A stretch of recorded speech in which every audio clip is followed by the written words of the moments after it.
నమస్కారం అండి. నా పేరు కలాన్ సంజయ్ కుమార్. High court Telangana and Andhra Pradesh. అంత ముందర ధర్నీ పోర్టల్ అని చెప్పి అప్పుడు మనం 2020లో అక్టోబర్లో అప్పుడు లాంచ్ చేయడం జరిగింది. అప్పుడు తెలంగాణ గవర్నమెంట్. ఇప్పుడు దాన్ని ధర్నీ రీప్లేస్ చేస్తూ భూమాతగా తీసుకొస్తున్న తెర మీదకి. NROR 2024. NROR అంటే న్యూ రైట్ ఆఫ్ రికార్డ్స్ 2024 అని చెప్పి ఒక బిల్లు తీసుకొస్తున్నారు. ఇంకా అది డ్రాఫ్టింగ్ స్టేజ్లోనే ఉంది. ఇంకా బిల్లు ఇంకా యాక్ట్ ఇంకా రాలేదు. యాక్ట్కి చేస్తున్నారు అంతా. దాని మీద డూయింగ్ సమ్ ఎక్సర్సైజ్ చేస్తున్నారు. దాని మీద మన రెవెన్యూ మినిస్టర్ గారు పొంగిరెడ్డి శ్రీనివాసరెడ్డి గారు, మన తెలంగాణ గవర్నమెంటు దాంట్లో చాలా ఎక్సర్సైజ్ చేసి ఎగ్జిస్టింగ్ ఉన్న ఆర్ఓఆర్ మీద, రికార్డ్ ఆఫ్ రైట్స్ మీద ఎగ్జిస్టింగ్ దాన్ని మారుస్తూ దాన్ని ఇంకొంచెం చేంజ్ చేస్తూ దీనికి ఇంకా ఎంత బాగా ట్రాన్స్పరెన్సీగా రైతులకి, ప్రజలకి ఎలా చేయాలని చెప్పి వాళ్ళు they are doing very good exercise చేస్తున్నారు. మనం అందరికీ తెలిసిందే, ప్రతి వాళ్ళకి మనకి ఆధార్ కార్డులు ఉన్నాయి. అందరికీ తెలుసు, everybody news Aadhaar card. Aadhaar card is identification number. ఎక్కడికి వెళ్ళాలన్నా ఆధార్ కార్డు అడుగుతున్నారు. Show me your Aadhaar card. If you want go by flight, show me your Aadhaar card. ఎక్కడికి వెళ్ళాలన్నా ఆధార్ కార్డు.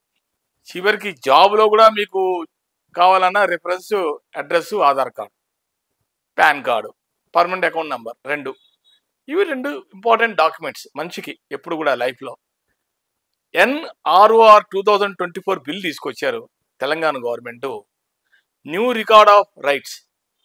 ఈ బిల్లులో భూధార్ కార్డ్స్ అనేది కొత్తగా తీసుకొస్తాను తెర మీదకి. ఏంటి, ఆధార్ కార్డు మనం విన్నాం కానీ భూధార్ కార్డ్స్ వినలేదుగా.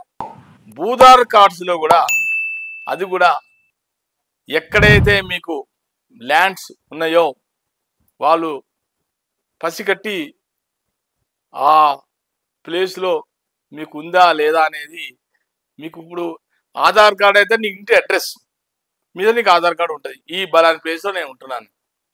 అట్లాగే భూధార్ కార్డ్స్ అనేది బలాని ప్లేస్లో నీ ల్యాండ్ ఉంది అని చెప్పి వాళ్ళు సర్టిఫై చేసి రెవెన్యూ రికార్డ్స్ వాళ్ళు they are doing some exercise on that. దాంట్లో మళ్ళీ టెంపరరీ, పర్మనెంట్ 2 రకాల భూధార్ కార్డ్స్ కూడా ఇస్తున్నారు జనానికి. ఇంకా స్టార్ట్ అవ్వలేదు. Doing some exercise. కొత్త కొత్త ప్రయోగాలు చేస్తే తెలంగాణ గవర్నమెంట్ ఎప్పుడు చేస్తోంది. ఎందుకు చేస్తోంది అంటే అప్పుడు జరిగిన అవకతవకలు, ధరణిలో అప్పుడు జరిగిన మిస్టేక్స్, అలాంటిది ఇప్పుడు కాకుండా ప్రజలకి వాళ్ళకున్న భూములు, వాళ్ళకున్న ఆస్తులు సురక్షితంగా ఉండాలి అంటే ఈ కొత్త కొత్తవన్నీ తీసుకొస్తున్నారు తెర మీదకి. NROR new record of rights 2024 bill ఆగస్టులో వచ్చింది. కొత్తగా తీసుకొచ్చారు దాన్ని మన రెవెన్యూ మినిస్టర్ గారు దాని మీద is doing some exercise on that చేస్తున్నారు. ఇంకా బిల్లు పాస్ కాలేదు, ఇంకా యాక్ట్ రాలేదు, ఇంకా వర్క్ చేస్తున్నారు దాని మీద. ఇలాంటివి కొత్త కొత్తవి తీసుకురావడం వల్ల రైతులకు కూడా ఒక రకమైన కాన్ఫిడెన్స్ వస్తుంది, ధైర్యం వస్తుంది. ఇప్పుడు జేబులో మనం ఆధార్ కార్డు పెట్టుకొని ఎలా పెట్టుకొని మనం ఎక్కడికైనా బయటకు వెళ్తామో అట్లాగే ఎవరికైనా సరే ఫార్మర్స్కి ఈ భూధార్ కార్డ్ అని చెప్పి వాళ్ళు కూడా ఎక్కడికన్నా జేబులో పెట్టుకుంటే బలాని చోట బలాని ప్లేస్లో మీ ల్యాండ్ ఉంది అని చెప్పి ఐడెంటిఫికేషన్ లాగా అనమాట. లేదా ఇది ఎందుకు పెడుతున్నారంటే రేపు పొద్దున ఎవడు కూడా మీ ప్లేస్లో, మీ ప్రాంతంలో ఎవడు కబ్జా చేయకుండా, ఒకసారి అది భూధార్ కార్డు వచ్చిందంటే ఐడెంటిఫికేషన్ గవర్నమెంటే మీకు డిక్లేర్ చేస్తుంది, దిస్ ల్యాండ్ బిలాంగ్స్ టు మీదే ఈ భూమి. కబ్జాలు తగ్గిపోతాయి, ఎంకరేజ్ చేయడాలు తగ్గిపోతాయి. అన్ని రకాలుగా ఈ కార్డు చాలా యూస్ఫుల్గా ఉంటుంది. ఇంకా దీని మీద అయితే ఇంకా ఎక్సర్సైజ్ అవుతుంది. ఇంకా దాని మీద ఇంకా ఎలా చేస్తారు దాని ఇంకా అనేది ఇంకా ముందర మనకి క్లారిటీగా తెలుస్తుంది ఈ భూధార్ కార్డ్ అనేది. ఆధార్ కార్డ్ అయితే అందరికి తెలిసిపోయింది. ప్రతి వాడు కూడా ఆధార్ కార్డులో కూడా ఏదైనా మిస్టేక్స్ అయితే దాన్ని మళ్ళీ వెంటనే రెక్టిఫై చేసుకోమని చెప్పి అక్కడే మనకి సమీప మున్సిపల్ ఆఫీస్లోనే మీకు అక్కడ వాళ్ళు సెక్షన్ పెడతారు. కేంద్రం ఉంటుంది, ఆధార్ సెంటర్ ఉంటుంది.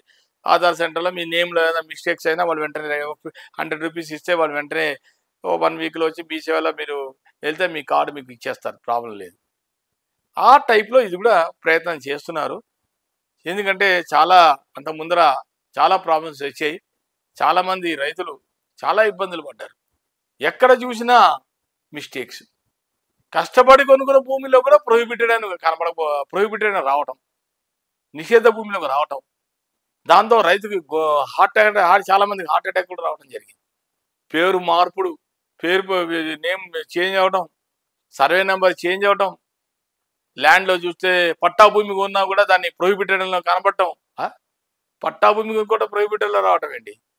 ఈ రకమైన కరెక్షన్స్కి వాళ్ళు మళ్ళీ అప్పుడు ఆ రోజుల్లో కలెక్టర్ చుట్టూ తిరిగేవాళ్ళు. ఇప్పుడు కలెక్టర్ లేదనుకోండి, ఇప్పుడు మనకి ఎంఆర్ఓ గారికి బాధ్యతలు ఇచ్చారు, ఆర్డీఓ ఎంఆర్ఓ వాళ్ళు చూసుకుంటున్నారు, వేరే విషయం. కాబట్టి ఇవన్నీ కూడా మీరు కొనే ముందర జాగ్రత్తగా ఒకసారి వెరిఫికేషన్ చేసుకుంటే మీకు ఎటువంటి ఇబ్బంది ఉండదని కోరుకుంటున్నాను. నమస్కారం.